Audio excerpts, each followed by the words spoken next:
যোৱা 13 তাৰিখে spark the ultimate ফায়াৰে mister and miss Assam season 13 অনুষ্ঠিত কৰিছিলে গুৱাহাটী ITA মাস্কত। তাত প্ৰায় 100+ পাৰ্টিচিপেণ্টছ আছিলে আৰু মই 3 কেটেগৰীত পাৰ্টিচিপেট কৰিছিলোঁ আৰু মই উইনাৰ পাবলৈ সক্ষম হৈছোঁ। হয়, খুবেই ভাল লাগিছে যিহেতু বহুত দূৰ ট্ৰেভেল কৰি গৈছিলোঁ গুৱাহাটীলৈ আৰু বহুত দিনৰ আগৰ পৰাই মই প্ৰিপেয়াৰ কৰি আছিলোঁ এই শ্ব'টোৰ কাৰণে আৰু বহুত আশাও আছিল আৰু যেতিয়া শ্ব'টো বিজয়ী হ'লোঁ বহুতেই ভাল লাগিছে।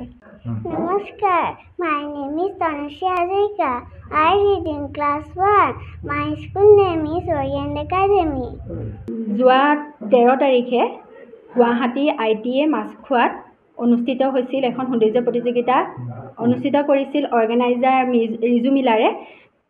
তাত 3টা কেটেগৰীত অনুষ্ঠিত হৈছিলে জুনিয়ৰ কিডছ, টিন আৰু মিছ আছাম, মিষ্টাৰ এনেধৰণে বহুতো কেটেগৰীত অনুষ্ঠিত হৈছিল।